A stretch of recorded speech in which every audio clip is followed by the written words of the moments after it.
Well, greetings, gamers. This is Dr. Eileen on her birthday.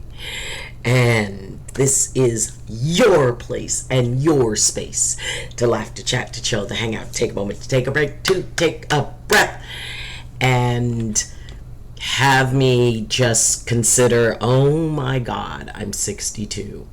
Which means, as we have all discovered and know, that means I am ending my 62nd year and starting my 63rd, because you do not celebrate your first birthday the day you're born. You celebrate it 365 days later at the end of it. And wow, it's every once in a while it strikes me that I tend to be older than most of the people I hang out with, and it is, I don't know, mind blown. Good morning, well, afternoon, evening, or night, Fire Nutter. Hello, Jamie. Hello there, my dear. My voice is still a little bit rough, but I'm feeling a lot better. Looking forward to a library trip, hoping to borrow the latest Ghostbusters movie and Indiana Jones movie. Yay! Oh, that'll be so much fun. Good for you. And thank you, my dear. Thank you. Yes, it is, it is one of those points when, when you realize you've got more birthdays behind you than ahead of you. And that really doesn't bother me at all. I am looking at, because last year, this is my second birthday as a New Yorker. This is my second birthday as a resident of the beautiful Staten Island. But last year, I ended up with, kind of everything was going, I had just arrived. Things were still going kind of crazy. I really hadn't taken root anywhere. So last year's birthday was kind of a blur. So this feels like my first full-on birthday here. And it is exciting. Oh, where's the ears? All the ears. Anyway, and I turned off hats because today I wear a crown because it's my birthday. And that is the only hat that I need to wear. But we will do the other ears because those don't interfere with anything. Here, Cam. It's just a matter of getting them positioned so that all ears are visible. And cat ears. Anyway, so it is,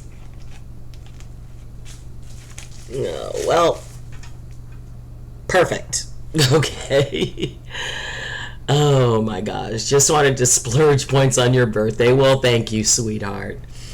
It is, and and I wanted to spend part of that birthday with you guys because you are a part of my extended family, and we've seen each other through some pretty dicey times, and you guys have been there, well, guys, gals, in between pals, y'all have been there through some very interesting pieces in my life, and the good times, the bad times, all the times, and the fact that we can celebrate together. We can, because I know some of you have birthdays this month. Maybe even this week, maybe even today. I don't know. But it is, and the idea of honoring Lurking Psyduck. Happy birthday. Thank you so much. And with Lurking Psyduck coming in, we have our completed Olympic champion triad, because I don't care if the Olympics ended for the year or for the Summer Olympics ended for the next 4 years. However, we still carry the tradition where the first three across the line, Fire Nutter coming in for the gold, Jamie coming in for the silver, and our beautiful lurking Psyduck coming in for the bronze. Therefore and however, champions, take your places on your risers, wrap yourselves in your national flags as we play your national anthems. Why is it so bright on your birthday? Because there are so many birthday candles on your cake. Yes, I would at this point I feel like my birthday cake would probably have to be, you'd have to get a permit to light up that much at one time. So it is, yes, you could see my birthday cake from space. Yay. People have asked me, it's like, oh, well, aren't you, upset about people knowing your age? It's like, I tell everybody my age. I talk to everybody about how old I am. I have no problem with people knowing I'm old. Because I am. But I never thought of living as something that one should want to hide or one should want to be embarrassed by. It's like, why on earth would anybody... I see no sense. It's like, you know what? If you make it to a certain age, you celebrate. And that is... because that's an important thing. I had thought Harry Potter, but it was fused with Fast and Furious. Break those apart. So, it's... I'm excited. Doc, you should wear more red. The color really suits you. Thank you so much, sweetie. Yep, it is, and it's like wearing different colors and all of that stuff. And nobody can accuse me of using filters because I don't know how they work. It's like, oh, do you use filters? It's like, no, because first off, I don't know how to turn them on. I don't know how they work. Frankly, technology confuses me. I'm a boomer.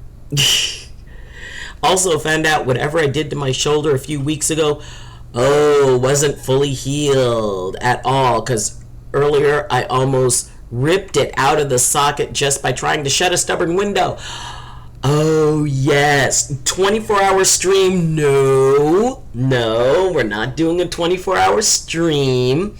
My wonderful Jay and everybody, welcome in the wonderful, the amazing, the awesome Jay Stun Z, who is the king of New York, the reigning monarch of Staten Island. I will hear no argument to the opposite. Who is my OBJ Stun Zobi in all things Staten Island, all things, OBS, all things gaming, everything.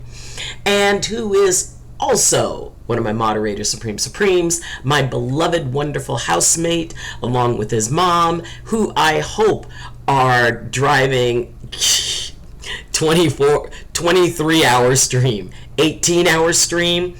Well, okay.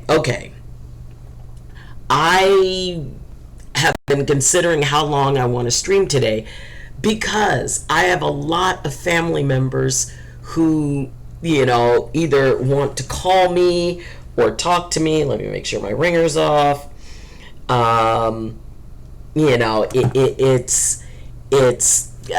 It's very difficult because there's only so much of me to spread around. So we'll see. We'll go for a while. We're gonna go for a while. And like I said, I also want to make sure that I have time to talk with my sons, and I've got family that I know will be contacting me, my brother. So we'll see. As much as we want to be with Doc, I feel Doc deserves a break. Thank you. Gimme Beans, hi. Not driving yet. Should be within the hour. Well, the kitties are, they've been having a good time. And Bella is actually kind of getting attached to me, I think. Last night, I slept out on the couch in the living room where Bella would normally be. And she was like, kind of checking me out, and at one point she walked across me, and she's so Bella and I are becoming buddies. But it is I've been house and cat sitting for two very adorable cats. And anyway, so I will figure out how long will be. I think I have a delivery coming today too. Let me know. If you get the notification that it's there, post it in the chat, and then I'll run and go get it off the porch, because we don't want porch pirates. Anyway, so how are y'all? It is, when we think about, don't worry about it. Hey, I'm old. We worry about everything. Because this has been a lot of birthdays I remember when we all, happy womb evacuation day. Oh, goodness gracious. Yes. Womb evacuation day. And it is, my mom, she told me that I was the easiest birth she had 4 kids in basically 3.5 years. And she said that my actual birth was unbelievably quick and easy compared to the others. And, it was like, really? So, I don't know. I guess maybe that meant it's like, well, maybe I was agreeable even coming into this world. It's like, no, Mom, I don't want to, inconvenience you too much. I'll just kind of slide out there. But, oh my gosh. Okay, we're going to, let's see, what is the youngest picture of me that I have? Hold on. I'm trying to see which picture is actually the youngest version of me. Let's see. I think it would be this one. Because in this picture, oh my God, it was 1967, March of 1967. Which meant that I was 4 years old in this picture. And this is me when I was 4. So that's 58 years ago? Wow. Well, just over 58 years. Well, no, right around 58 years, because, 57 years and 10 months. But, roughly 58 years ago. And that was me. And, oh my God. It's rough. There's a weird thing about thinking of myself at that age. And how I viewed the world. Yes, the roller skates, the white socks. These were the coats we wore back in the 60s. But man, it is, it's crazy. It's crazy to think how much has changed, that 58 years has passed since that moment. And it's like, he's crazy. Let's see. Are you the baby? No, I had, my oldest brother was born in April of 1960. My older sister was born in April of 1961. I was born in August of 1962, and my younger brother was born in October of 1963. Yep, my mom stacked them back to back. And so I was the third. See, I always said that I wasn't the oldest, I wasn't the oldest girl, and I wasn't the baby. So I always considered myself left of center. Let's see. Also, I learned most disgusting, horrific law that the UK still technically has. If a girl asks to food for a guy's plate at a restaurant, legally the guy can't say no. It's the law. Oh, ask for food. I guess for food from a guy's plate. That's an interesting law. I know in the town I grew up, it was a law on the books that you could not walk a duck on a leash. I just say, touch my food, I dare you. My sister is spreading libel about me, yet I'm the only one getting chastised for all kinds of people calling her and Grandpa, ma'am. I've never sent anybody to call names, pointed fingers publicly. I'm demonizing her to her family. I'm like, what are y'all on? I never did anything but state I was going no contact on someone whose name I didn't even state. But yes, she spreads libel and I'm demonizing her. You know what? You can't change what folks are going to do. The best you can do is live well, be happy, and know that you're living rent-free in their head. And it is, do you have any other plans for your birthday, like a birthday dinner? Well, I'm not sure. Simple. Only date germ-phobic people and let the entire plate beforehand, or probably lick the entire plate beforehand so they won't want to ask. There you go. My mother said that. She yelled at me for her bull crap. And maybe it's time to tell Mom. It's like, you know what? We're taking a little space. If you're going to speak to me in this way, I don't want to hear it. I am not involved in this. That hurts, I know, sweetie.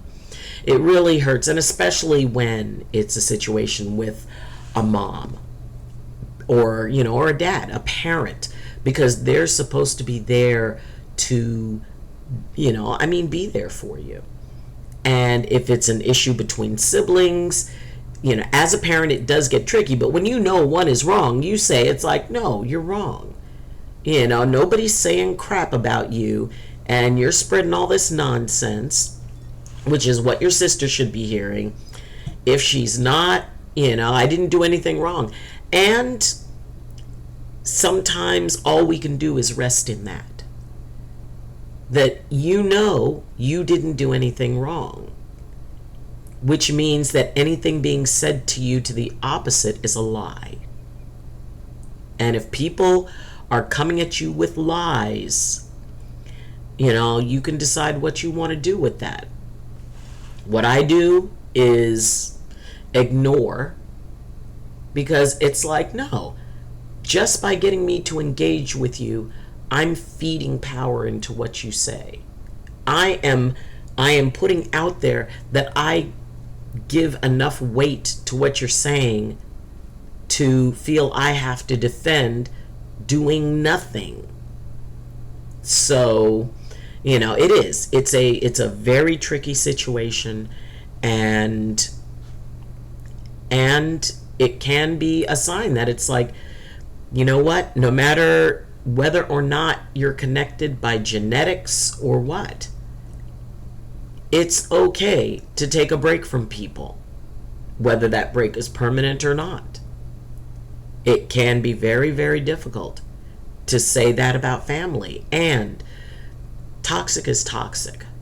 Toxic doesn't matter whether or not you're connected by genetics. If some random woman on the street came up and started yelling stuff at you, my guess is you would just walk away from her or call a cop or pull out some pepper spray. Just because someone has a connection with you by blood doesn't mean that they deserve to have open season on you. And again, that is for each person to decide where that line is. And it's like, nope, I'm done. I am done. You can, if you want to speak to me, you will do so civilly. If all you can do is spew nonsense at me, I have no time for that. I am not going to tolerate that. And if you insist upon doing that every time you talk to me, well, then I will not talk to you. I will not interact with you. And again, I understand that can be hard. And it can be really hard not to want to defend yourself. It can be hard not to allow anger to override, the idea of, am I just wasting oxygen? If you honestly believe that you could present an argument that would change their minds, okay.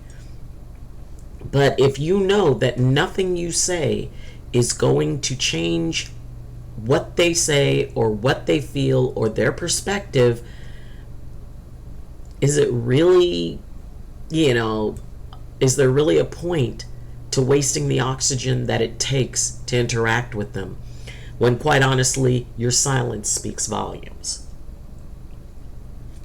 Because that means you're letting them know that they do not have control over your emotions, that they cannot provoke you. And people who are toxic love to be able to provoke folks. And, and it is. I've known a lot of people who have said, you know what, we're done. We were, don't say family, well, you always have to get along with family. No, you don't. No, you do not. You can decide if someone is very toxic, if being in a relationship with them takes more away from you than it gives you, it's time to reconsider. Like I said yesterday, let them have the last word, because they're probably the only one listening to it. And you can let them know that you're not.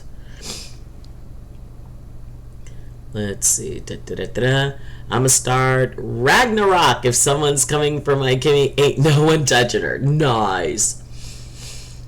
It's the fact that I have people calling my husband asking why this is being said, and I had her blocked, so I had no idea. She's been doing it for 2 days. So why are people calling your husband? What business is it of theirs? It's like, no. It's nobody's business, because at that point, all they're looking for is gossip. And gossip is when somebody who is not a part of the solution is a part of the problem. If they want to gossip, it's like, let them gossip about something else. Can you share a favorite birthday memory? Oh my God, the blood of the covenant is thicker than the water of the room. Fist bump high five, Jamie. I put up a post this morning stating my truth, that it's libel that's being spread, what's actually happened, and I feel violated. I did not attack her or her husband. I simply asked for it, and the name calling to stop. And they're going to do what they're going to do. Family is more than just blood. Family is also who you choose, because the people you choose should actually matter. Exactly. I had to put that up at least so his fam and friends are aware that there's family drama going on. Yeah, and that they need to stay out of it. In the words of Dom Toretto from Fast and Furious, family!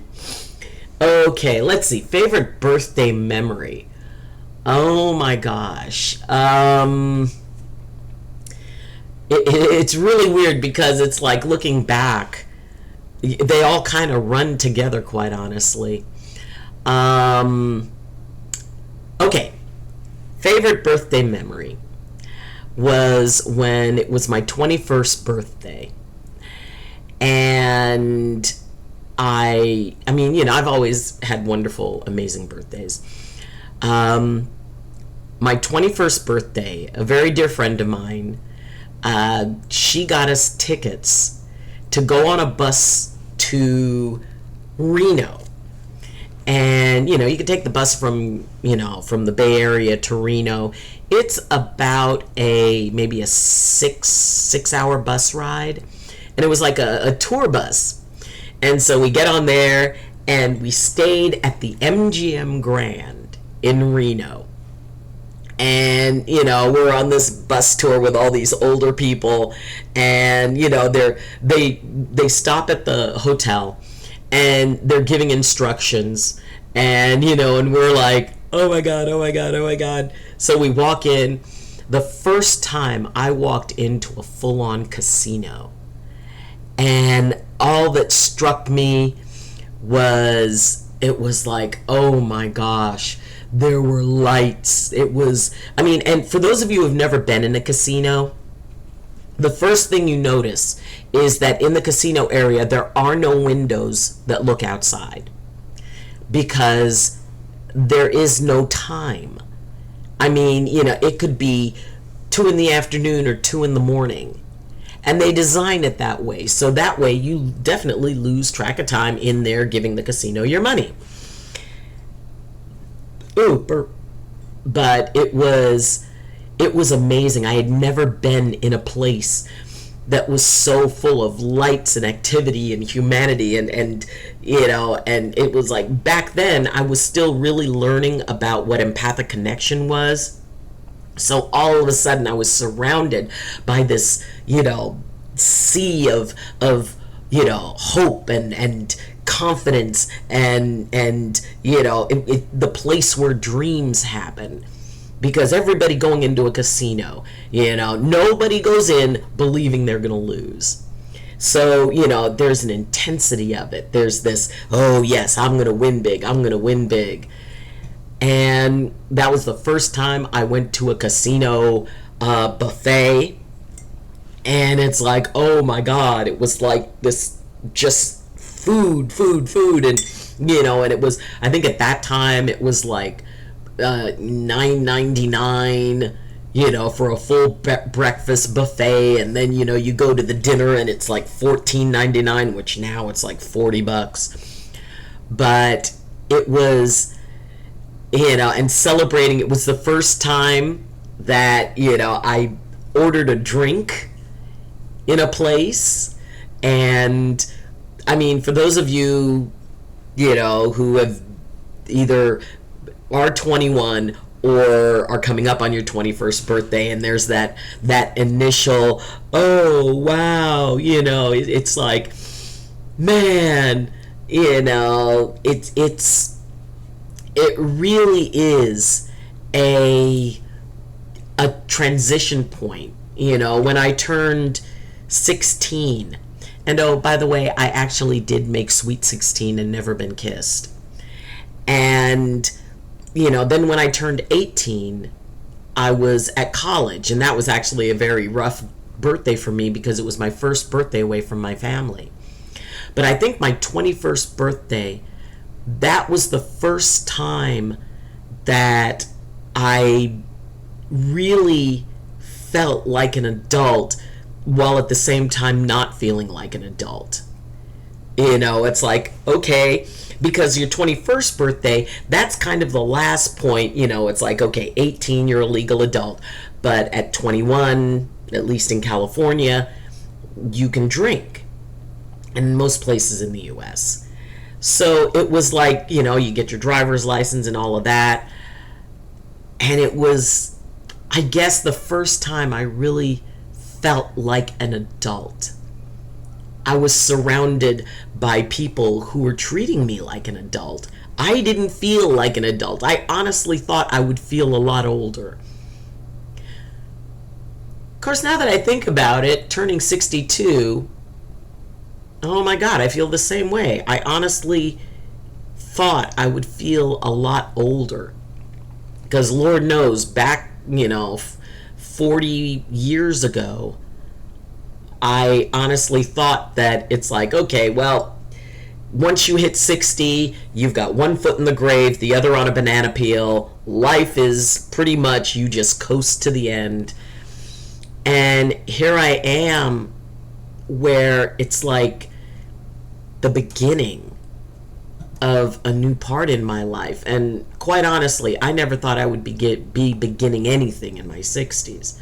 I figured that that's where everything would start winding down. And in looking back over years of triumphs, years of failures, years of all the experiences that I've had, the ones where my heart sang and the ones where my heart was broken. And every single thing added to who I am now. Every ounce of that was who I became now. And like I said, it almost feels like it feels like a blur. I know, when you get old, you lose your memory. But, it is that's why I wanted to celebrate today. That's why, because it's not that I'm not sure how I feel about it. It's hard to put into words. Because I know there's a lot of people who are my age who, one, certainly don't act the way I do.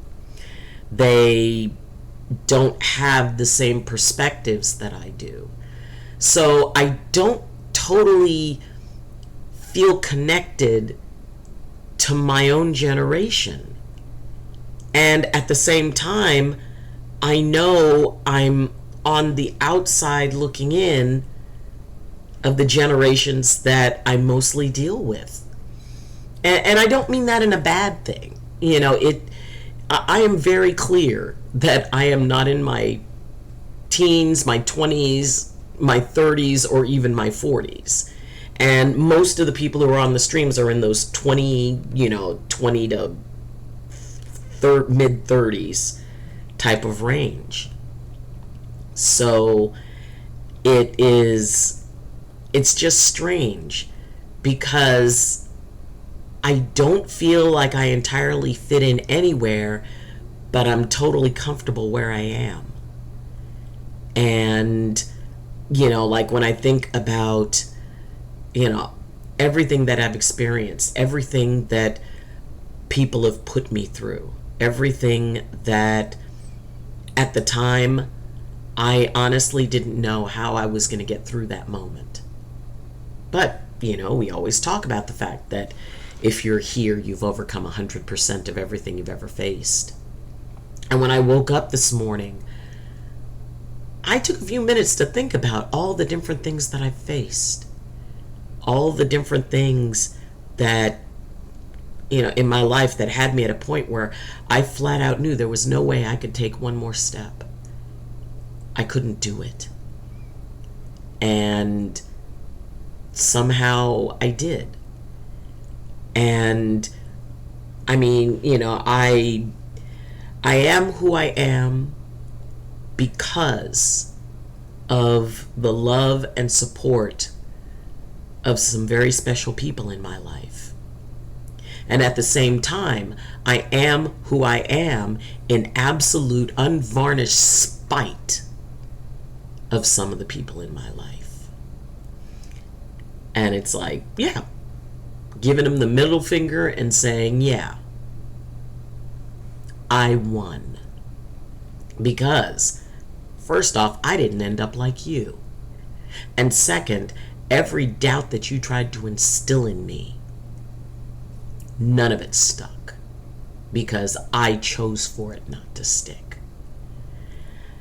And so I guess in a way, I do have to be grateful to them too. Because they were teachers for me. Because they made me, by trying to plant doubt in me of myself. If they hadn't done that, I wouldn't realize how certain I am in who and what I am. So yeah, I guess in a way, they were there for me too. Even though that wasn't their intent. It was, it's kind of funny that in their own way, without realizing it, they did the right thing for the absolute wrong reason, thinking there'd be a different outcome to it. And, wow. So it's like, yeah, it is, and that's why I wanted to come in and celebrate and just let you guys know it's a rough road getting older. It is a lot that changes. There's a lot that changes in yourself. And I think one of the gifts that come with it is that the older you get, the more you realize that the only opinion that really matters is your own. And the idea that, and it took me 6 decades, just over 6 decades, to realize that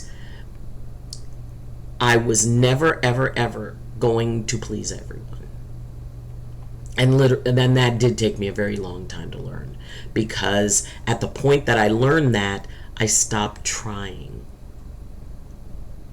And it is a very important point when that no longer matters to you.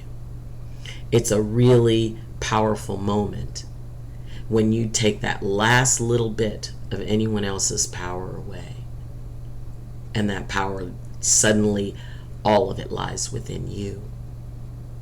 The ability to disregard, the ability to take things on. And that doesn't mean that if somebody points out something and says, "Oh, well, Doc, are you sure about these choices?" I'm going to look at it. And if it's someone I trust, I'll go, "You know what? Am I off track? Am I, do I need to think about this?" And I realize that I can think about it. I can choose what does resonate. It's like, well, out of all of what they said, yeah, there's some truth in this part, and there's some truth in this part. I can take ownership of that. And if it's something that it's like, well, I didn't realize that I was doing that, thank you for pointing that out. But whatever doesn't resonate with me, whatever it does not completely line up with my truth, because once you learn to be really honest with yourself, that means that you don't fear or worry about the honesty of others. And like I said, that took me 6 decades to figure out. And it is about being able to embrace, Fruity Leaves, hello, sweetheart. I'm late because I was on call with my bestie and didn't notice you went live. Happy birthday. Thank you so much, my favorite foliage. Let's see. Hi, late. I'm Dad. As always, Jamie. Respectfully, I think I need some deep breaths. Hurting with a headache and it sucks. Oh, okay. Hold on. Catch up. I just want peace. Then demand it. How it blew up in such a spectacular manner. It just did. It did, because there are folks who have absolutely nothing better to do with their time. I'm not doing any of what she accused me of. Maybe she should stop and look at the one causing the problem. True. And there's no guarantee that she will. And being able to release the attachment to her ever doing that is actually quite liberating. Lord help it if I vent my feelings about something and someone didn't. Don't look at me. I didn't tell anyone to make calls. Yeah. And the thing is, if you are sitting in your truth, they're going to do what they're going to do. They always have, and they always will. And whether it's fair or not, fair does not play into as much as we would really love it to. And people are going to be unfair. People are going to be unreasonable. People are going to project. They're going to do whatever they do. So then, because we cannot control that, by deciding how much power we're going to give that. And for me, it reached the point where it's like, you know what? I'm not even responding. Yeah. Granted, at my age, it's exhausting, quite honestly. And being able to just say, you know what? Bye, Felicia. Later. I'm not hearing that. I will not engage that conversation. I'm not going to jump into defending myself because I don't have to, because I didn't do anything wrong. If you want to believe what you believe about me, if you want to say what you want to say about me, my actions will always prove you wrong. And but that's and social media, there is that very antisocial piece to social media. Back when I was young, if you said something about somebody, it really wasn't going to get very far. I mean, the most you could do was gossip over the phone or gossip in a group at school. There was no platform that you could go to and reach out to millions. At the most, you might write a letter about somebody and post it in the, like the advice column. And, it's like, well, I need advice because this person did this, this, and this. And so you would write to Ann Landers or Dear Abby, and they would read your stuff out. That was the most that social interaction got. Although occasionally people who had the disposable income, if they got really pissed off about something, they'd get a billboard and people would drive by the highway and you would see, their irritated statement on the billboard. Roy cheated on me. But usually when people did that, it was to ask somebody to marry them or something like that. So yes, the world is a lot, smaller than it used to be, where all of these interactions had to be, in person. Because even if somebody was going to go out and call up all of your family members, those phone calls cost money. It wasn't like, you got these endless, every phone call, especially a long distance call, you were paying money for. So no, people did not go out of their way to call up all their relatives with anything because nobody could spend that kind of money. So as opposed to nowadays, when anybody can post any bit of foolishness that they want, and yes, there's going to be a certain number of people who believe them. And the question becomes, how important are those people to believe it? Because if somebody would believe something, if somebody believes something about me without checking with me at all, without taking into consideration, well, no, that doesn't make sense based on everything I know about her. If they're still willing to believe it, whatever. You always remember the first place you got your first legal drink. Lol, I can't imagine 21 though. Like, you start college and can't go into bars until maybe your third year. Well, and also keep in mind that I got married when I was 22. So it was like right before my 23rd birthday. So, it was, that I made it to being able to legally drink at my own wedding. Which I knew people who got married at 18, so therefore technically they weren't supposed to be drinking at their own weddings. I mean, can you imagine that? Being 18, getting married, and and I've mentioned this before, that there were like couples that got engaged at the end of their junior year, spent the junior and senior year planning their wedding. They graduated at the beginning of June and got married at the end of June. And these were people who had just turned 18. Maybe they were 19. By the time they were of legal drinking age, they were having children. So, it's like, wow. Can we be, all right, here, yeah, we grab our war axes and go raiding.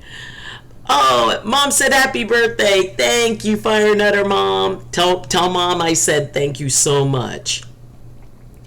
I'm sick. I've managed to skip 2 Thursdays already. Oh, I got chicken nuggets. Yes. And Iron Eagle, me Eagle of Iron, hashtag Doc's a Goomer. Yes, Doc's an even older Goomer now. You should check the places that may do some free birthday stuff. That is true. It's not cheating if you don't get court. See, I cannot tell if you meant to say court because it's like, oh, you're not cheating if you didn't get arrested. Ah, happy birthday, Doc. Thank you, sweetie. I'm not sure what Sephora USA has going on, but I chose the 2 small Gucci fragrances. Really? So you're telling me I need to go out and interact people. I know I can get a free donut. I can get a free Krispy Kreme donut. And I'm in the I've got the McDonald's app, so that means that I think I get something free for my birthday. Alcohol sounds like it tastes like boob. I don't understand the hype. Well, I mean, it depends on the alcohol. I got drunk at 5. You know, the first thing I thought, it's like 5 p.m. Everybody can get drunk at 5 p.m. Sephora, you just need to sign up with them and you can just walk in and grab a free giftie. Oh, so that means that after the stream, I should go out and wander the streets, walking into places saying, "It's my birthday!"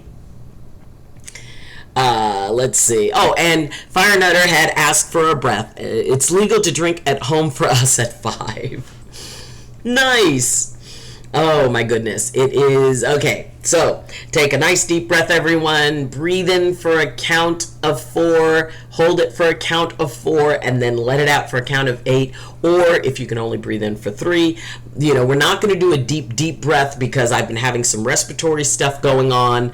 So we're just going to, you know, do it gently. But anyway, breathe in for a count of 4.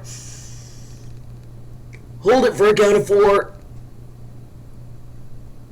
And exhale for a count of 8.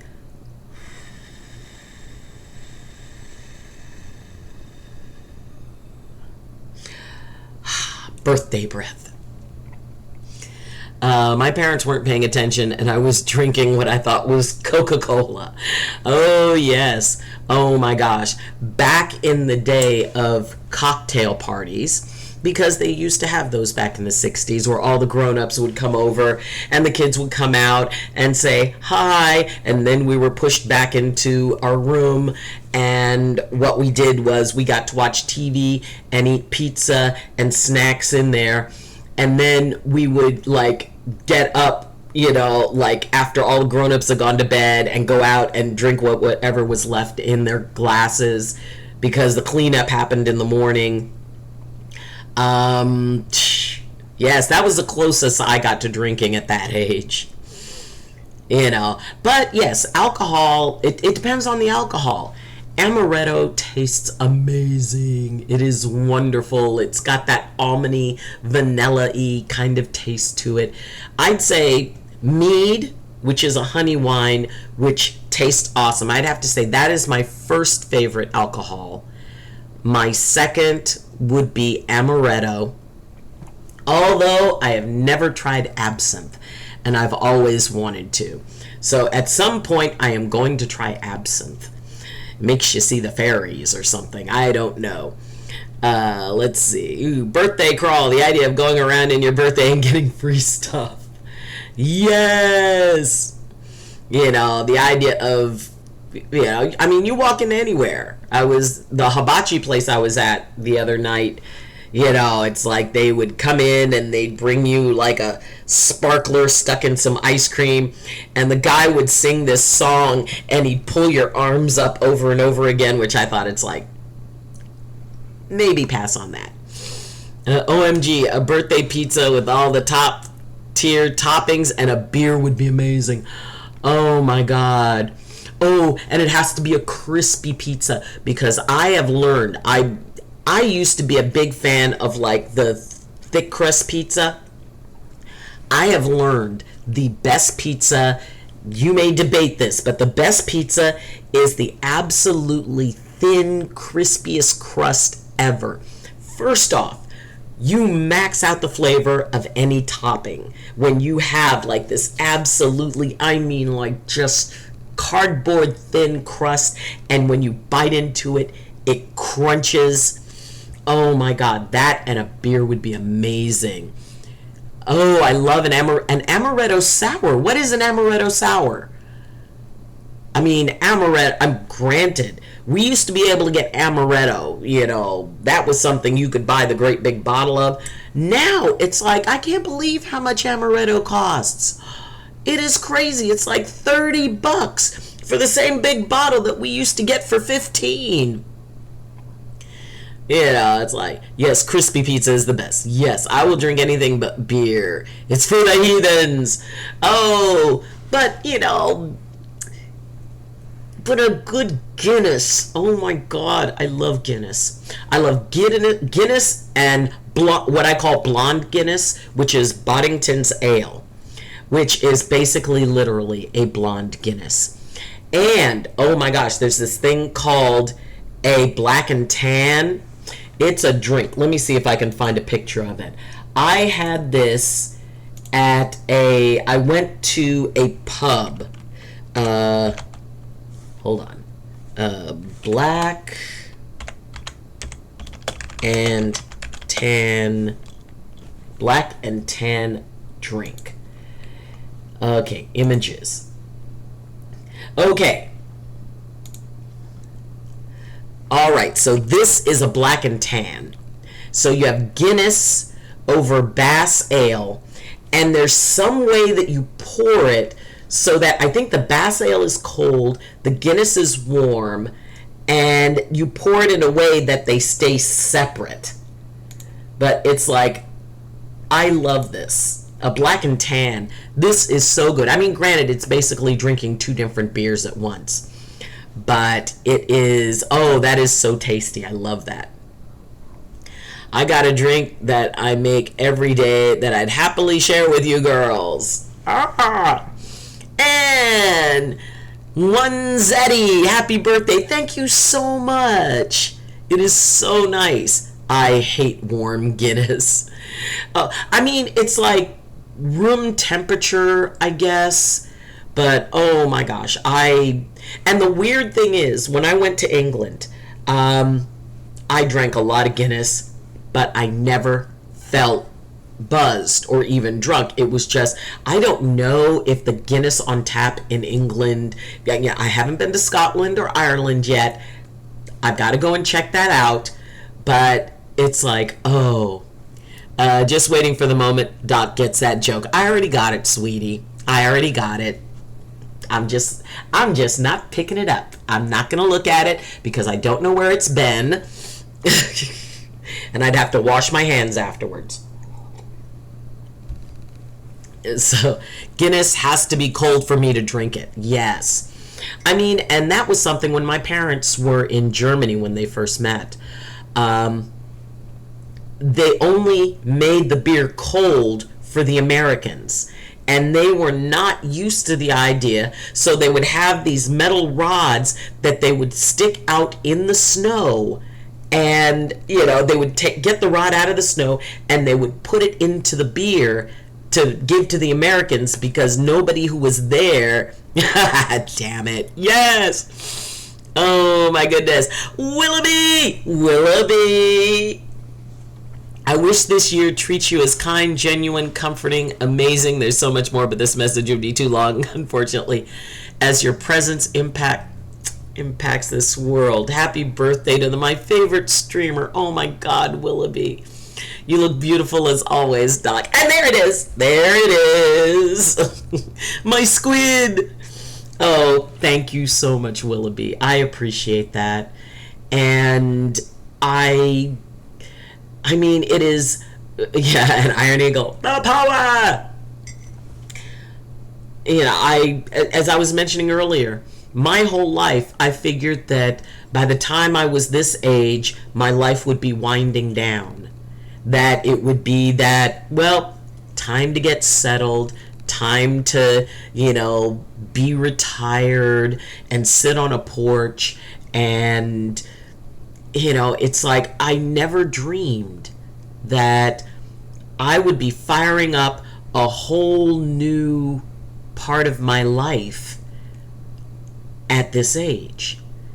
And first off, I couldn't be happier that, I'm doing what I'm doing and I'm where I am. And it is, there's something I was meaning to tell you, but I can't remember what it is.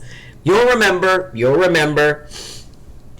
Manifesting the best 63rd year for Doc. Oh, thank you. Oh, lurking side duck. You guys are so sweet. And, and that's a big part of why I wanted to spend part of this day with you. Because you guys are a part of my family. Because we've all been through an awful lot together. And, teamwork makes the dream work. It is, I'm old enough, and I used to say this, I'm old enough to be the mother of most of you, the grandmother of some of you, the great-grandmother of a few of you, and the rest, I'm that aunt who you don't allow around the can opener. Thank you, Doc. I'm honored to be a part of your family. You are. You guys have been so supportive and, welcoming and, being there and being compassionate. And, it's not this one way type of thing. This is a symbiotic relationship where both sides gain. And there have been times when, I wasn't really feeling too good. And I come on the stream and, and I see Willoughby's squid or Jamie making one of the Jamie jokes. Or, it's like people are just there. And all of a sudden, the things that were weighing on me suddenly don't weigh on me so much. You guys inspire me. You really do. This is honestly one of the best streams I've ever found. Oh, that's so sweet. Wait, who gave her the can opener? Who chose death? I second this heavily. Oh, add all the ears. We already have all the ears here. The ears fell over. But we already had all of the ears. All ears present. We're not doing hats because I'm wearing a crown, damn it. I will wear my crown. Wait, where's my big ears? There we go. Oh. Let's see. Stay hydrated, everyone. Yes, we always stay hydrated. And the hot beverage of the day is the French vanilla cappuccino, just because it reminds me of the international foods, General something. What was it? International. Anyway, it was an old coffee brand. And I've also got, I put cough drop in it. So that makes it healthy. Let's see.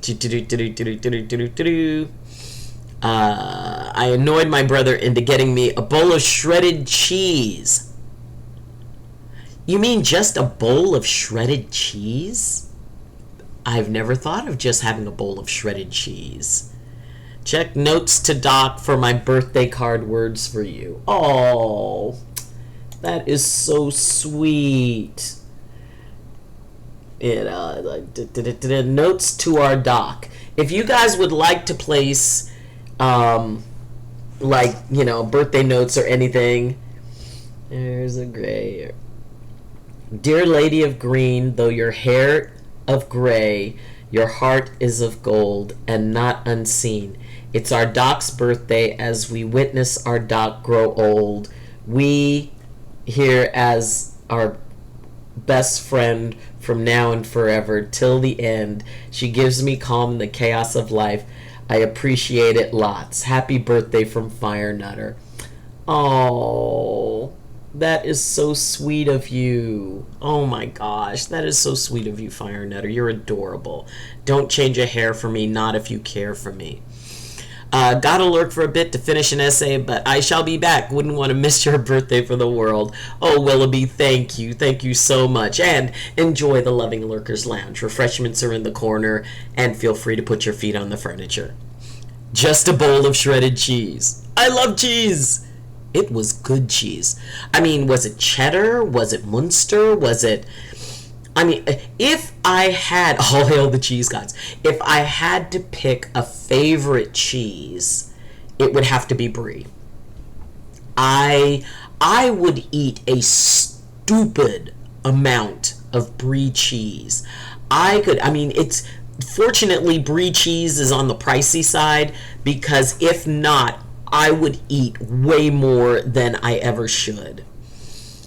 Tastes kind of bitter because my bottom lip is currently raw. I hate the skin, but otherwise, very good cheese. Cheese for the cheese god. Blood for the blood. What was it? Blood for the blood throne. Skulls for the. No. Blood for the blood god. Skulls for the skull throne. And now we have cheese for the cheese god. Yes! One day I hope to have such a way with words as you do. Oh, your poems are amazingly good. It was like basic cheese. Kerma justo. I don't know. What is it in English? Well, hold on. Let me find out. We are going to Google that form of cheese. Let's see. Oh, okay. So it is... Oh, it's like it looks like a soft cheese. You know what? That almost reminds me of, like the queso fresca or queso fresco type of cheese. Well, that looks tasty. I would try that. I would absolutely try that. Thanks. A good exercise is just simply wonderful imagination, as I find imagination is like a muscle. Use it and it gets better, 100%. My favorite cheese is the plastic cheese, not for eating, but for randomly throwing at people. Oh my God, Jamie. You're throwing cheese at people. And I can see you throwing like those little Bonnie Bell things. The one wrapped in wax. Mine comes in the shape of a brick. So typos and autocorrect aside, use it to improve it. I like the cheese they have on the Burger King cheeseburger. It is tasty. It is tasty. It's like, just that slice of, your basic American cheese. Which sliced American cheese technically is not cheese. It is a cheese... What is it? A cheese product? What are they? Okay, hold on. Sliced American. They even say on it that it is not cheese. Let's see, where is it? American cheese. Okay.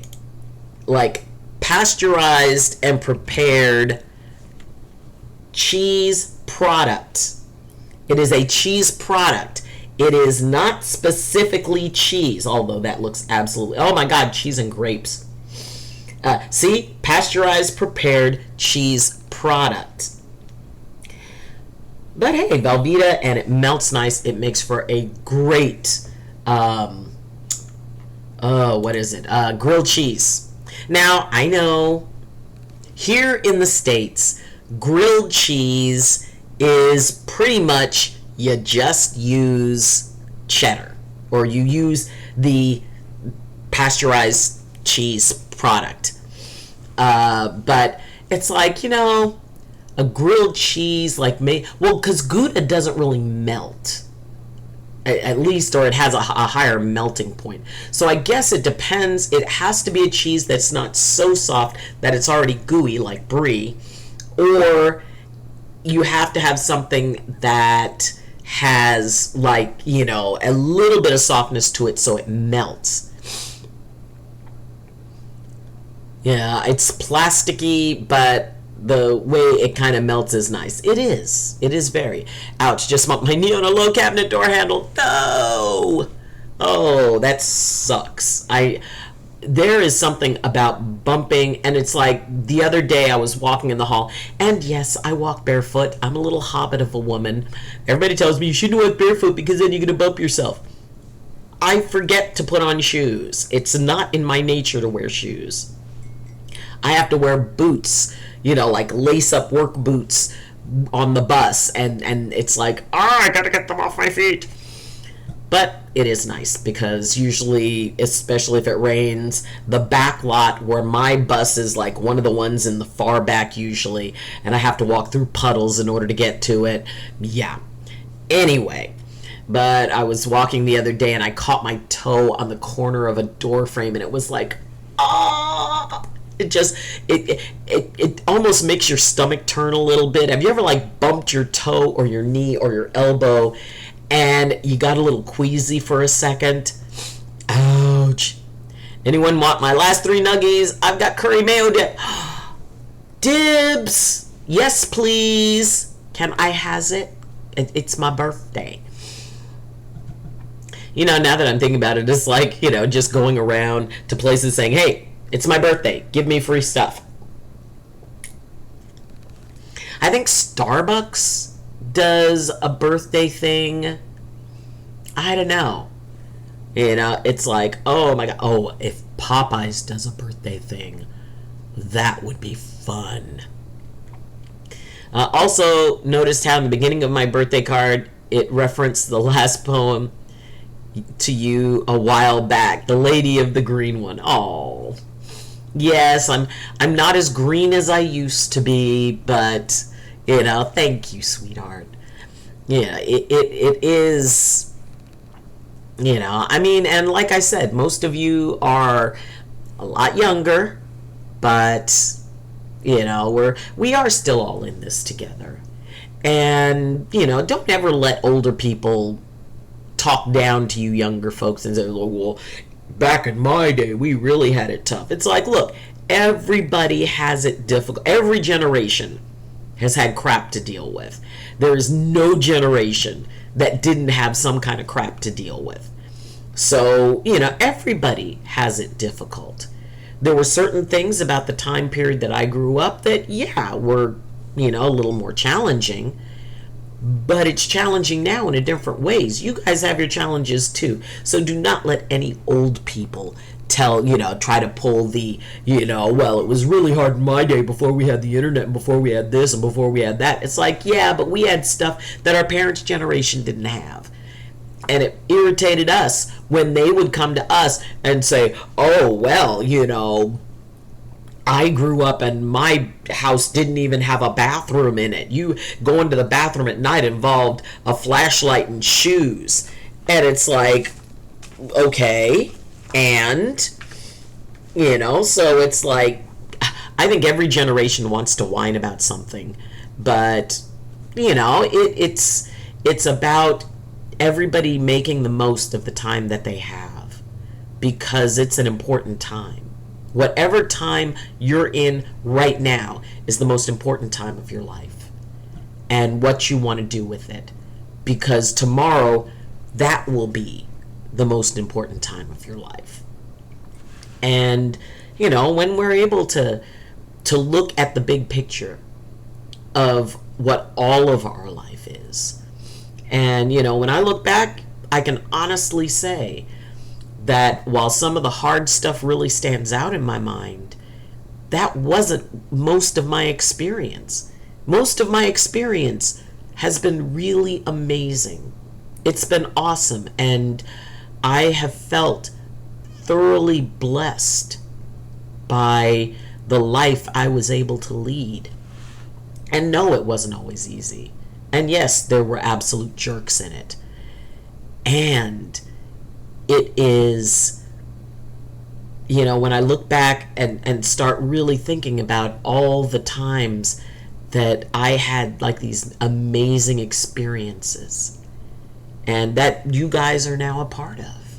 You guys are a part of the amazing experiences that I've had in my life. And what is it that I want to bring in over this next year? Let's see.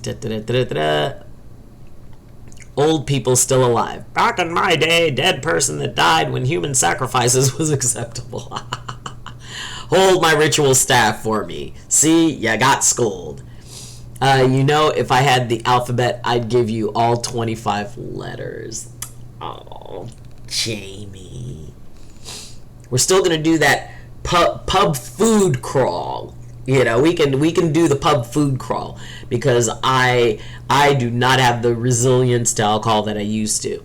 There was a dance band in Finland in the 1940s. Oh my gosh. No, the whole Footloose thing, really? More beverage. And this one I add a little bit of coconut milk into. Oh my gosh. Happy birthday. Oh, Cat Mom. Hello, sweetheart. How are you? Thank you, thank you. Oh, wait, there's 26 letters. It's fine. I'll give you the... Oh, Jamie. There are certain constants in the universe, Jamie, and you, my dear, are one. In the best way. I mean that as a compliment. And, you know, it really is just, you know, when, I mean, you know, even in your lives, think about what would have been half your life ago. For those of you who are in your 30s, maybe in your teens. You know, how you viewed the world. You know, when you were a child, did you expect that your life would take you in the direction that it's taken you? And were there any, you know, things that you thought, oh, well, absolutely this is going to happen. And it happened. It may have happened differently or didn't happen at all. It was illegal to dance or hold dances, so they'd have illegal dance parties and the cops would show up and people would escape out the windows. I am just very curious about, it's like, why on earth, of all the things to ban dancing, when it is a part of, I mean, the tradition, the folk traditions of every culture include dance.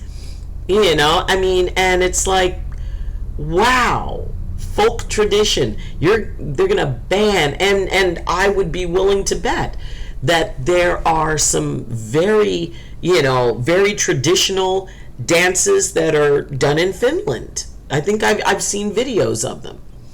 I had to improvise that because you didn't notice. Jamie. Happy birthday to you on behalf of the system. Oh, thank you. Guess you're 62 years younger. I might be wrong. You are absolutely right, dear. Anyhow, happy birthday, Rella. Rella, thank you so much, sweetheart. And please, you know, the entire system, thank you. Thank you so much. And, you know, you're just all so adorable. And, you know, it's been a wonderful time. I don't know. My mom told me about this. And like during that time, they could only do one dance at weddings, and it was only the bride and groom could do one dance, and everyone else had to just watch. Well, I'm glad that that changed. I'm glad that that got repealed. Because, I mean, you know, the idea of celebrating. You know, and some people celebrate dancing. Some people celebrate, you know, singing. Some people celebrate drinking.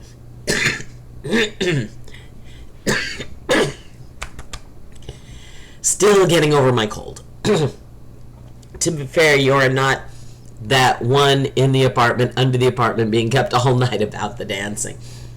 That is true. Oh my gosh, there's a game called Party Hardy. And the idea is that you're this guy who is was kept up all night by somebody having a party, and so he went nuts and decided that he would go to parties and off people. And I mean, if any of you have heard of that game or played that game, you know, I've watched it. I actually played it once, and you have to go through, and it's like very pixelated. But you have to try to figure out how to kill everybody at the party before you get caught or before somebody sees you and reports you to the police. So, oh my gosh, Party Hardy. That's actually a very fun game, but it can be really frustrating because, you know, you start off with a certain number of people and then you have to go like a certain number more, and then, you know, it's like you get down to like the last person and then you get busted. So it is a fun game. It is a very fun game. Let's see. My mom's into like finished traditional clothes, and I've had to wear one of these dresses once. It was so many layers. Oh, but I'll bet it was absolutely beautiful. My mom's making her own right now. Nice. Can you imagine how horrible that'd be if they were line dancing or tap dancing in this scenario? Oh my gosh. Well, back in the day, which was a very, very, very long time ago, I did ballet, I did tap, and then when I was in high school, I did African dancing, which was a lot of jumping and turning and spinning, and it was there were many flourishes, and it was very tribal, but it was a lot of fun. I really enjoyed that. Oh, those days are way behind me. But so I have some medical tests that I have to do. Oh, okay. Well, those are always a good thing because information is power. And the more information you have, especially about your health, the better decisions you can make about what you want to do. I did ballet from age 3 to 6. Yes. Oh my gosh, there was this like old ballet case that it was, the top part was, it was like there's two parts of it. And you had your tap shoes on the top and your ballet shoes went into a thing on the side. Oh my God, I'm wondering, okay, hold on. Vintage tap shoe and ballet shoe case from the 60s. Let me see if I can. Oh my freaking Lord, they actually have it. Oh my gosh. Yes, it was the ballet box. Oh, okay, let me see if I can find one that has like the picture from the side, because it had, oh my gosh, this was, because it's like you open the top and your tap shoes went into the top, and then this little side thing opened and it was smaller, so you would slide your ballet shoes in that. Oh my gosh. Yeah, in fact, I think this was the exact one. This was it. The ballet box, this was it. My sister's was black and mine was red, and it was made by Mattel. Mattel ballet shoebox. Okay. Oh my gosh. Oh my gosh, this was mine. This was or no, mine was orange. That's right. This was mine. My tap shoes was in this part. My ballet shoes was in here. Oh my gosh, that was mine. That was the very one that I had. Oh my goodness. Oh, nostalgia. It was that exact box. Oh, wow. I hadn't thought about that in decades. Apparently me and one of my friends were in the same group, but I have zero memories of that. Knowledge is power, but power corrupts, so study hard, kids, and be evil. Oh, Jamie, we know you're only one lab accident away from being a supervillain, but an adorable supervillain. Also, me and my bestie were in the same track and field group when we were little, yet I have zero memory of this. We also might have been in the same daycare when we were 2. Wow. Ooh, box. Oh man, I cannot believe I have not thought about that in ages. Oh, I mean, yeah, and you guys remind me of so much. You'll bring up something and it's like, oh, wait a minute, I remember. Oh. So part of celebrating a birthday is about looking back, but I think most of celebrating a birthday is looking forward. What's the next step? What is the next thing? Why is it my ears don't stay up? Okay. We'll tilt the ear cam up a little bit more. Perfect. You know, I get to go through testing to see if I have PCOS and to see if I can have kids. That is good information to have. And, you know, putting out that very good thought that if that's something that you want, that would be an option for you. And technology and medical procedures now are so much better than they used to be. So, you know, there's a lot more that's possible. I think we soulmates from the universe keep trying over and over again to get us together. Yeah. Me, a supervillain, never. Supreme Emperor. Supreme Emperor of the world. See, that's the thing. It's like, I've always thought it would suck to rule the world. Because once you rule the world, you're responsible for it. You can't just sit back and do nothing. Every day you're dealing with petty stuff from everywhere in the world. And everybody's whining to you. It's like, well, you're in charge of the world now, and, you know, these two countries are going to war. It's like, well, don't fight. Well, then you have to settle this.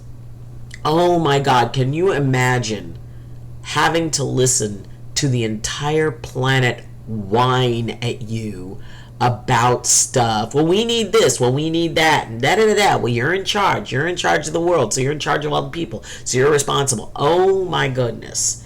That would suck. No, no, no, no, no. I start theater again on Monday. Yay! I'm scared because new group, even if my GFM bestie are there with me, but also my ex-GF is also possibly there, and ugh. Yes, it is. It's a mixed bag. And, you know, you don't know who's going to be there, who's not going to be there until you get there. So, if you're going to tell yourself a story, sweetheart, why not make it a good one if you're making it up anyway? She thinks I cheated on her. Well, if that's not true, it would be the same thing as calling you a Ford Focus. If you know you are not a Ford Focus, which, lovely car, honest, no hate toward a Ford Focus.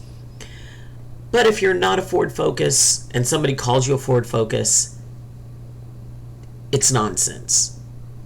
If somebody says, well, I believe you did this or I believe you did that, people are always going to believe what they want to believe.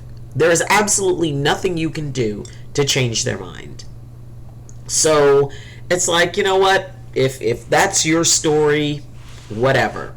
It has no basis in truth. But if you really want to lean into that, sure, why not? And, you know, it's... And yes, I will rule with an iron grip, and any rebels will be exterminated. The Rebel Alliance. I did, in fact, not cheat on her. Well, then you know it's not true, and you are not a Ford Focus. I'm big. My go-to cheese is just good old mozzarella. There's a lot to be said for good old mozzarella. It seems that mozzarella goes with almost anything. Mozzarella could be a part of a very, very fancy dish, or mozzarella could be just a grilled cheese sandwich. Which, to me, I like cheese to go with mozzarella, because mozzarella has a very subtle taste. And it's real good. And maybe that's why it goes so well with everything. Or actually, here, mozzarella is mozzarella, not mozzarella. Mozzarella. So for everybody who was going, oh my God, why does Doc have to say it wrong? You know, I grew up with ricotta. It's ricotta. So see, being in Staten Island, I'm learning how to say things correctly. And it is not balsamic sauce. It is balsamic glaze. That I definitely learned. You know, what? Well, damn. Hi, back. I'm Dad. Yeah. That actually happened to me as well. You know, it especially. Except we mutually agreed it was an open relationship. Private Discord message. I will look. She broke up with me through TikTok comments. Oh, that is so cowardly. Now that I look back on it, I'm not sure she really understood that concept. Yeah, sometimes people get confused. Let's see. And I am posting stuff. I am now a TikToker. So you can go check out that. Mozzarella be good. Yes, it does. And Didi Rosa 11, happy birthday. Have a great day. Well, thank you so much, my dear. That is so sweet of you. And welcome, welcome, welcome. And whenever your birthday is, I hope that it's an amazing one. And in the meantime, a very happy unbirthday to anybody whose today is not their birthday. And as always, if you guys are streamers, please feel free to talk about your streams in the chat. We want to know all that stuff. We want to support. We want to encourage. We want to, help people to, spread the word about their streams. I know it's a big no-no in most streams. Here, A-okay, and in fact, encourage. Mozzarella sticks, my beloved. I suffer hard when I eat it. Lactose intolerance. Oh, that is taking one for the team. Breaking up with someone through TikTok comments is foul. Oh, it is. I mean, we used to have what we called a Dear John letter. And the reason it was called a Dear John letter was back in the 1940s and 50s.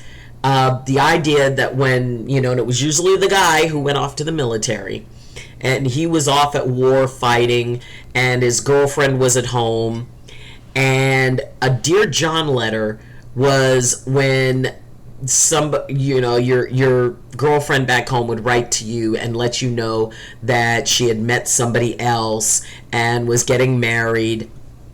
I don't know if maybe, they would just say, Dear John, and that was the hint. It's like, okay, you are no longer a particular person in my life. It's like John Doe was just any generic John.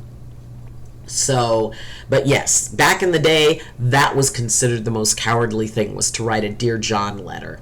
And especially to somebody who was overseas fighting in the war, and then they find out they're being dumped. But now it's like, and then it was, oh my God, breakup by pager. Those of you who remember pagers, I was a part of the pager generation when that was very cool.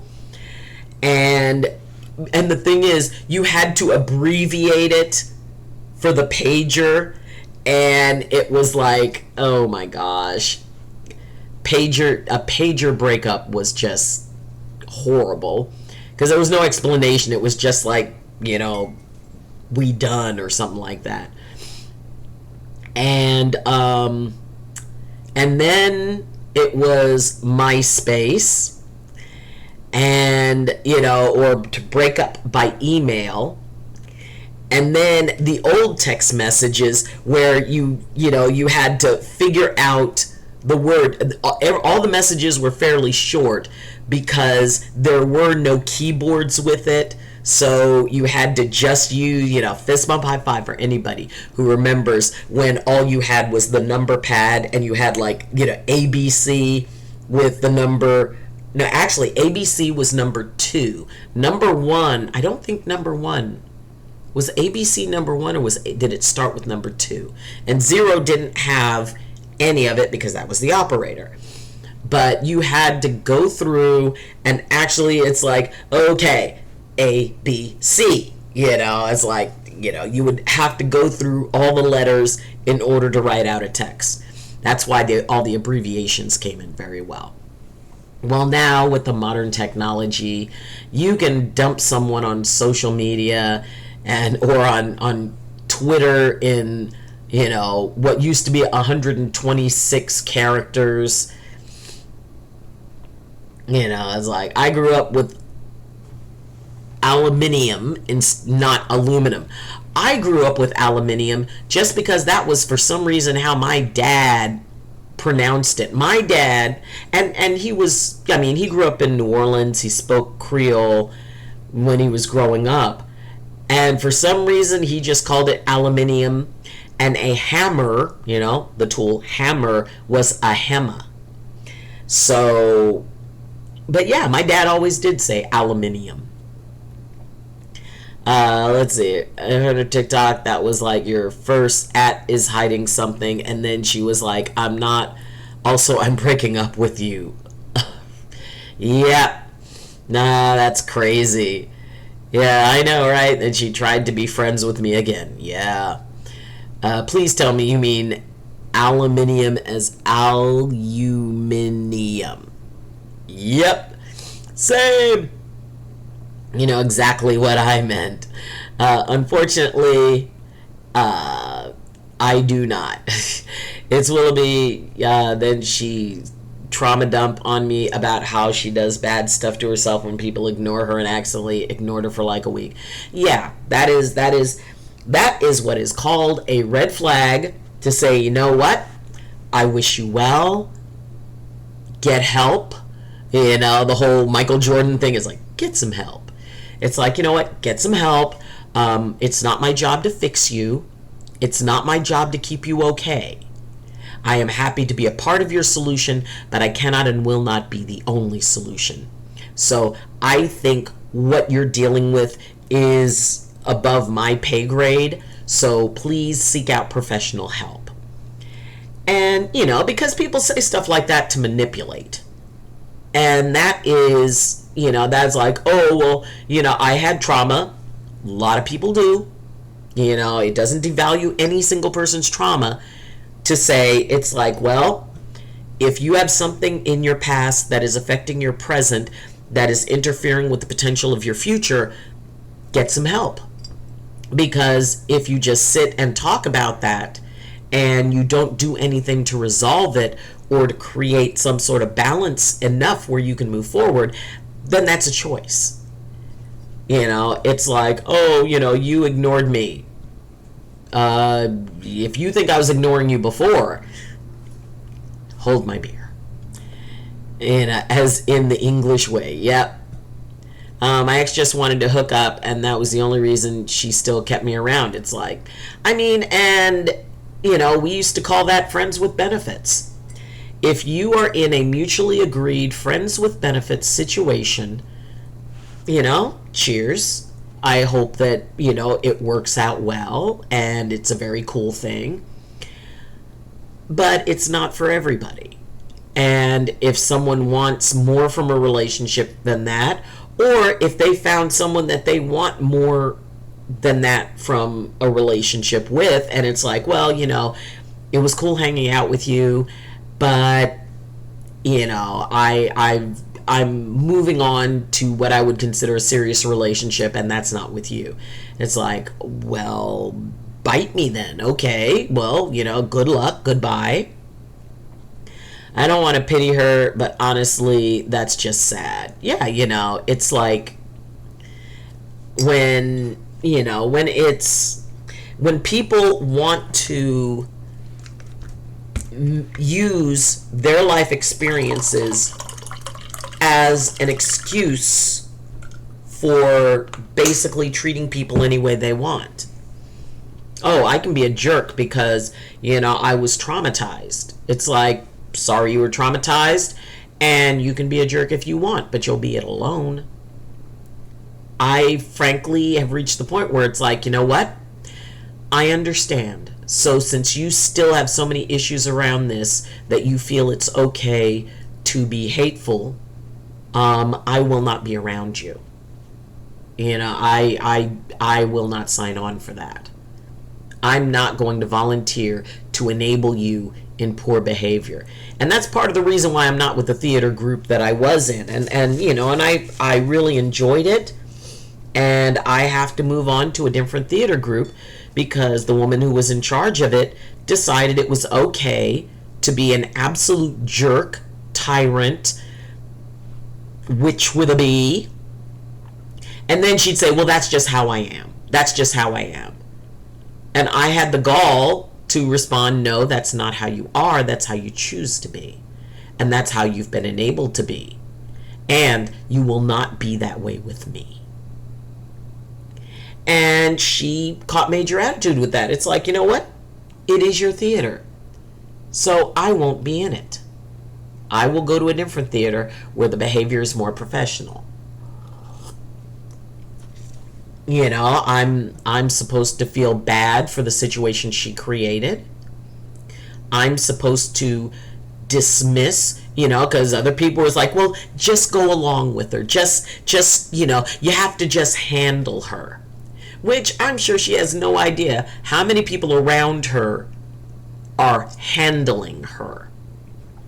But the thing is, you handle somebody by encouraging poor behavior, that means that you're supporting it. And I'm not about that. I am far too old. She and I are about the same age. So that means no. I'm not playing that game. Especially when it starts turning something I love into something that becomes a chore. It's like, no. And if she's going to have her little dramatic moments, you know, and I know for a fact that she's been talking crap about me because people have come back and told me. And it's like, look, I don't care. Well, you know, I like you, I like her, and all that. I said, why are you concerned about this? Because I'm not. You can like her, you can like me. I don't care. I'm not putting you in the middle of anything. Well, I feel like I'm in the middle of things. I said, I'm not putting you in the middle of anything. Like who you like. I have no issue. You know, I'm not going to hang around with her. Doesn't mean I can't hang around with you. I'm not going to talk shit about, you know, yes, I said it. It's my birthday. I can curse. And, you know, I'm not going to talk, you know, anything about her to, you know, because it's like there's no point in me talking to her with this person. You know, it's like if I have something to say to her, I'll say it to her. You know, we're not, you know, there's no speaking. So it's like, you know what? I could go back and I could, you know, like, well, you know, she's saying this about me, so I'm going to say this about her, because believe me, I've got a lot I can say about her. Because back when she was still buddy-buddy with me, she was very honest with me. And it's like, lady, which I'm sure she's probably very nervous about now. Because if I took a page from her book, I could definitely make her life very uncomfortable by sharing some truths that maybe she wouldn't want out. But the thing is, I would never do that. First off, hurting her would not be worth hurting the people who, you know, I'd be saying, it's like, well, this is what she really says about you. That would hurt them. I'm not about that. So they say, well, she's talking about you. It's like, don't care. Could honestly not care less. She can say what she wants. If people are going to decide who and what I am based on what she says, as opposed to how I manage my life, how I interact, then there's nothing I can say. You know, if somebody believes something about me, because there's a lot of people who believe a lot of things about me, and some of them aren't quite so nice, I'm not going to address it. I'm not going to give it power. If somebody specifically comes up to me and says, hey, I heard this about you, is it true? My only answer is no. End of discussion.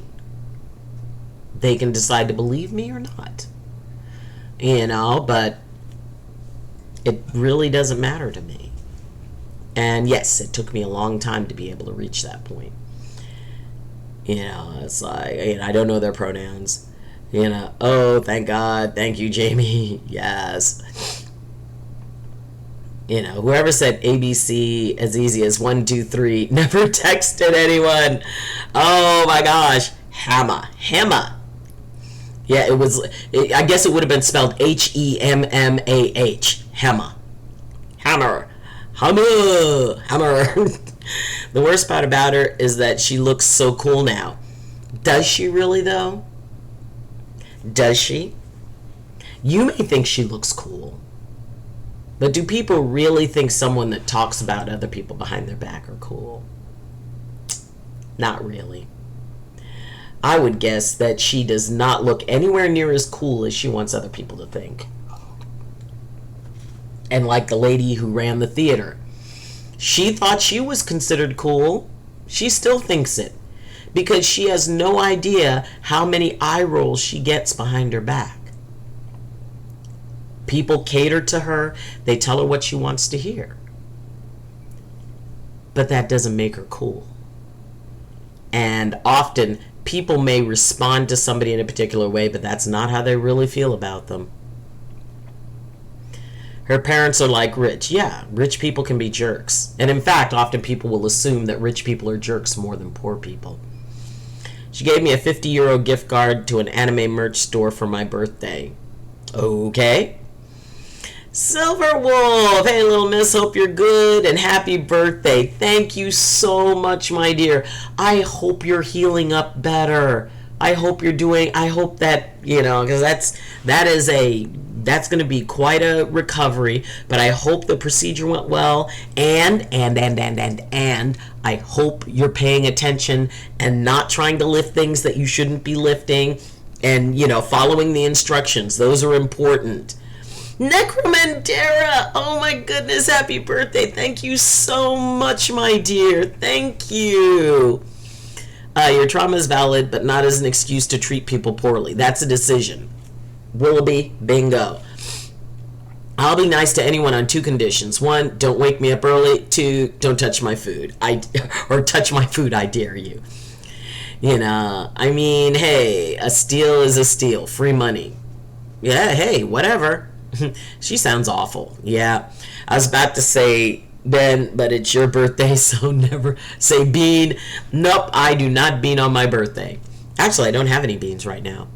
And it probably wouldn't be a good idea since my body's still recovering. Really.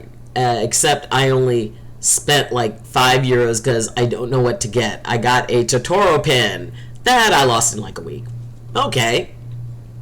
Oh no, not the Totoro pin. Yes. She may look cool, but you're 1,000% cooler in my book. Wait, what happened? Oh, yes. Silver Wolf had a bit of a spill and had to have a bit of a surgery.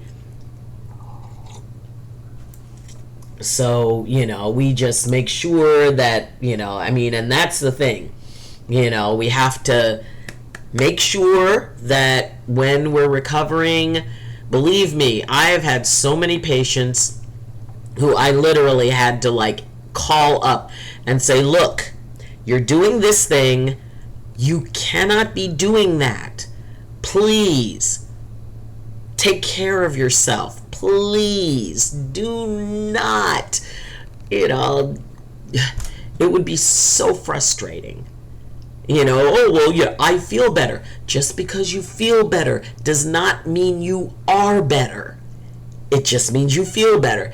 And in most cases, that was the point when patients would re-injure themselves the most, would be during that I feel better part. Let's see. Oh, thank you. You're awesome, Sauce. Yes. To repair 2 breaks in the same shoulder blade. Yes. It is, and the shoulder blade or scapula is very interesting because, it's like, as opposed to the hip joint. Okay, a little bit of doctor stuff. The hip joint is a ball and socket joint. So there is an actual structure that the piece that rotates around is nested in. And then there's tendons and ligaments that support that and hold that in place. With the shoulder, it is not it's not a set joint like that. It is simply held together by connective tissue, by ligaments, and by tendons. And so basically that is all of the stability there is. The shoulder blade is set to stabilize, be a place where you can stabilize stuff from the collar, from the shoulder, and it's almost like a stabilizing bone that hooks right to the back, the upper back, and it allows support for the full movement of the shoulder, because the shoulder has a far wider range of motion than the hip, and or at least it's supposed to. And because there isn't a ball and socket joint, that helps to stabilize where all the tissues connect to hold it in place.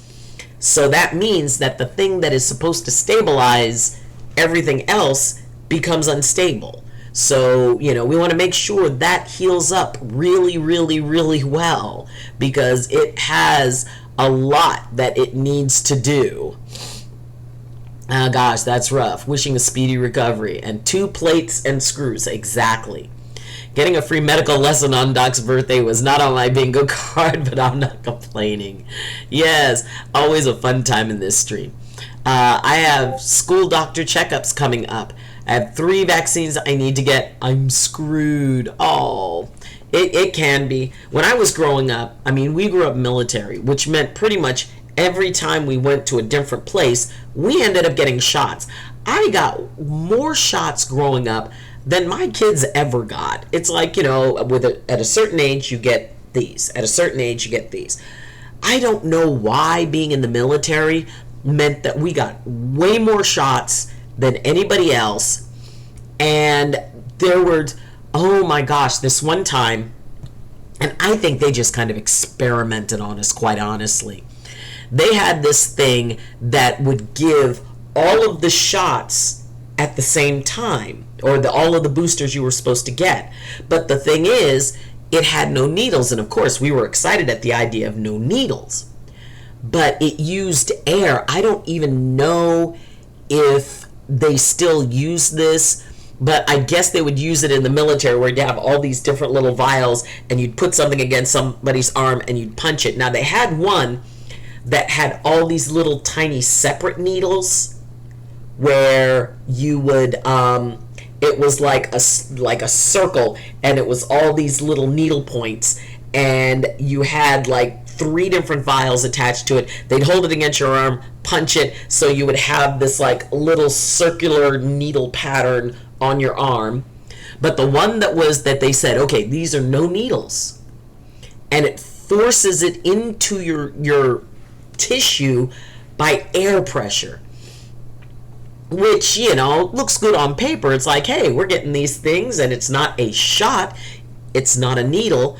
But oh my gosh, when they did it, it felt like somebody just gave you this big punch in the arm, and your arm was sore for like 2 days. Yes, that was the technology back in the 60s and 70s. Let's see. I think I burnt my taste buds earlier. I may have been a bit too impatient with my tea, because my tongue hurts now. Oh, I've gotten probably so many shots. I still get anxious when we pass the building where I used to get my shots when I was little. Yes. Alrighty. Hold on. I'll take a look at it. I really don't want to talk about this here and cry again, Doug. Please. I've sent something in DMs I need your help with on it, how to deal with it. I'm sorry I keep a secret from chat, but I'm already cried enough and I can't cry anymore. Please, Doc, if you could. Okay. Hold on. Let me take a look.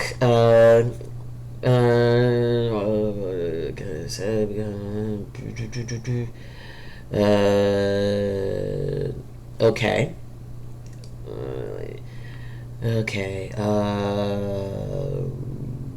Okay, Fire Nutter, I got you.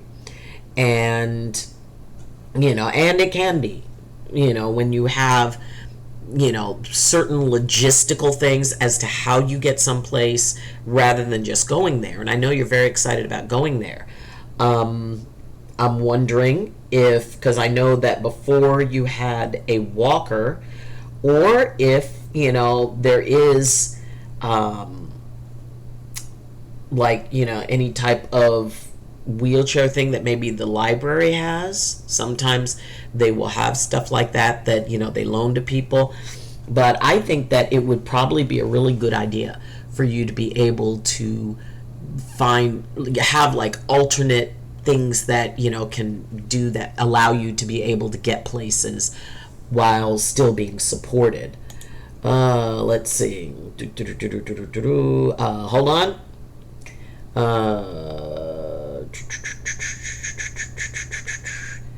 Okay. Okay. So, my dear Sam, people say a lot of things, and in most cases, they say things because they think that that gives them power over us. And basically, if this is the thing that's going on, then immediately contact the authorities, because the reason I think that this may be weighing heavy on you is because of the fact that you're thinking you have to deal with it alone. That it's just both, as a system and an individual, the individual who experienced it. You are not alone. You are not without resources. If this is something that someone is saying, then it's like, oh, okay, well, I am going to let everybody on this planet know. I'm going to contact the police. I am going to, if this was a text message that was sent, you forward that to the police because it's an admission of breaking the law. Lock your door. I mean, they cannot reach you if they cannot get in. Lock your door. Let people know. Let, your neighbors know. Say, hey, this person has threatened this. But my first contact would be to the police. Contact the courts. Contact if this person, if they violated a restraining order twice, that means that it gets violated again, they go to jail. And the police can contact their probation officer because they probably have a probation officer. But the whole thing is, this person would say something to you because they know it will take you out of your place of choice and put you into fight, flight, or freeze. They have no way to get to you. And it takes you out of left brain, where we figure stuff out, into right brain. So yeah, call the cops. If this person sent a message to you, and they said specifically that they were going to attempt to harm you, call the police. Say that there is a repeat offender who is threatening to violate a restraining order, and they can go and get them based on the threat because it's an admission of guilt. I understand that this would be a very, very, very scary thing for you. And at the same time, this is an opportunity to let that person know you do not have this power over me. I will see to it that you are put under the prison. I am not going to passively, accept this threat. And it takes a lot. But once that person understands that this will no longer be something that is a secret, that you are going to post it everywhere, you are going to let the authorities know. You are going to let every relative you can know that this is being threatened. And I would guess, you can contact your therapist and let them know this is, and show them what that person said. It's like, this is what I received. But no, my first call would be to the police. And you let them know that someone is threatening to violate a restraining order again, that they have threatened you with harm. But see, more than likely this person is not going to do a damn thing because they know that they can go to prison, for realsies. And they threaten that just to mess with you because they think that it will turn you into a victim. You're not a victim, sweetie. You're a survivor. So make sure that you are tapping into the resources that are available to you, the resources that are there in place to make sure that you are safe. And, it may be a tough call to make, but once you start putting stuff out there, once you start letting this person know, you know what? I am not going to sit passively and do this. First off, if you're getting into this house, you're going to have to break in to do it. And if you come anywhere near this, I will make sure that you are reported. I will make sure that everything is recorded, and I will put you on blast. I will see to it you go to prison forever. So, yeah, it's, whatever it is you're struggling with, you have no need to apologize for keeping it from anyone. Yeah, it's personal. I'm having those past instances happening to me again after a long time. It's like I'm watching it in third-party view and can't do anything about it. And the worst part is my stepmom, to seek some kind of revenge on me, paid someone to stalk me. It's more like everyone is against me, and it'd be so much better for anyone if I'm a goner. Yeah, but the thing is that is a decision that relates to the entire system. So, that would be something that, the entire system would have a say in. And, for those who have the capacity, let them be the ones to call the police. But, this is about realizing that you are stronger than he is. That there is something inside of you that if you had been that weak, you wouldn't be here now. You are strong. And you can stand up for yourself the same way you would stand up for somebody else, the same way you would stand up for me. You can stand up for yourself. And that fierce tenacity, that instinct and drive to survive and move forward, and to believe that there is a life for you out there, because you do, that deserves your energy. And that shows that he will never be more powerful than you. And he's trying to reduce your power, which he can't. You can do this, sweetie. Contact the police. Contact your neighbors. Lock your doors. Make sure that, your home is secured. If he shows up, you do not let him in. You call the police and say, this person is violating a restraining order, and I am in fear for my safety and my life. And, and when you say I am in fear for my life, that means, okay, we need to act. So, and Mr. Harmless, happy birthday, Doc, just got up. Thank you. As if they're going to listen, Doc. Yeah, I tried so many times to get the restraining order, and I got blamed with my mental health. Well, yeah, but you said that there was a restraining order.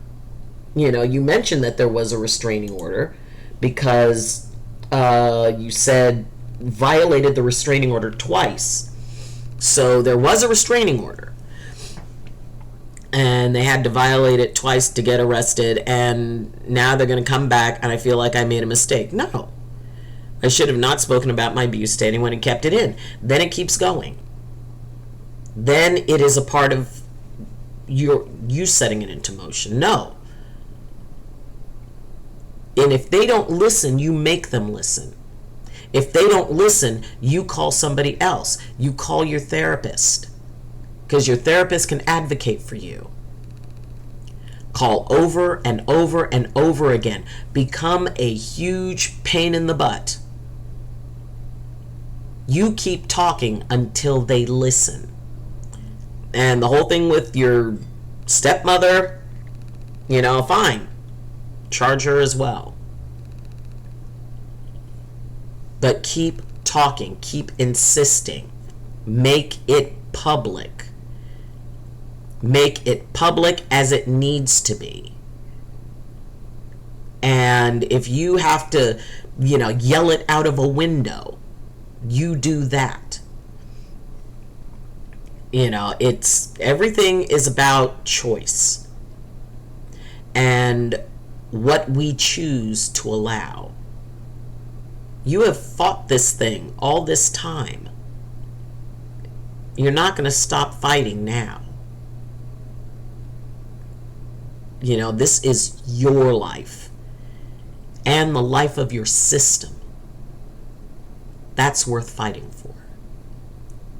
That's worth saying, I am going to keep letting everybody know what a horrible human being this person is, and I will make sure every person in this town knows how horrible this person is. And if the police aren't protecting you, let everybody in the town know that. Contact the local news. Tell them, I'm not being supported. Call up the mayor's office. Call up, you know, contact government officials. With the word, technology allows us to put things on blast. Put this on blast. And yes, it's difficult. So I would definitely recommend first call to the police. Let them know that this threat, however it came in, if it was sent in, do a screenshot, copy and paste the information, and at the very least, they'll send somebody out to talk to you. If there is a restraining order in place, then that means that violating it, you know, you violate it 3 times, usually that's when you just go. 3 strikes. Because violating a restraining order is actually a crime. In many cases, it's, depending on the level, it's considered a felony. So the more people you bring in, and call your therapist, talk to them about it. You know, because they can advocate for you. They can even talk to, you know, the police, either for you or with you. But, you know, you do not have to be a victim in this, because you're not. You never have been. You know, you're a survivor, and you will keep surviving. You know, I may not know the full context, but I do know one thing. You were so brave for speaking up, and that will never be a mistake. Exactly. Gotta go. Happy birthday from Fire Nutter family. Off to your library trip. You enjoy that, sweetie. You know, it is, you do know how many times I tried to end myself, Doc, but after finding you, I tried my best to stay different and ignoring a lot, and I was doing so good with everything, even though I had so many triggers, but now I feel like everything is going to change for me. Well, sweetheart, life is constantly about change. And it may be, yes, everything changes for you because you learn a new level of your own strength.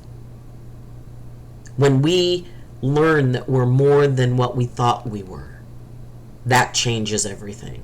When we have a chance to prove to ourselves and to others that we are stronger, braver, more determined, more defiant than we thought we could be, that changes everything. Every moment of your life changes you. And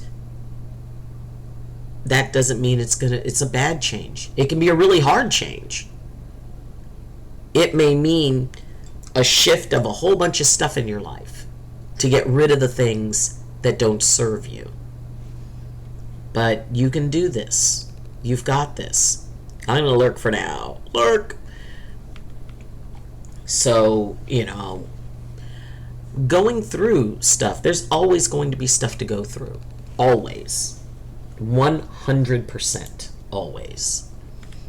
And, you know, like I said, in my completed 62 years, there are times when I have no idea how I got past the stuff that I need to get past. Oh my gosh. Okay. Y'all. Hold on. Hey! Hey! Thank you. Hold on just one second. Okay, y'all. That is the person who I've known for all of my life and most of his. And who is the single only other person in this world who I can truly say knows me, and who is someone who I love very, very much. So we're gonna end the stream there, because I have to talk to one of my absolutely favorite people in this world. And thank you to everyone. Thank you for the happy birthday wishes. Thank you for being there for me, for being my extended family. And I hope that, you have a very happy unbirthday. And maybe after that, I'm going to go out and get me some birthday free stuff. But I will be back tomorrow, and I'll let you know what kind of adventures I had on my 62nd birthday. But in the meantime, everyone, please take care. Realize you're so much more than you think. And those times when we have to prove it to ourselves are actually a gift. And everybody, take care. And please remember that you are the only you in all the universe. You're the only you that's ever been, and the only you that will ever be.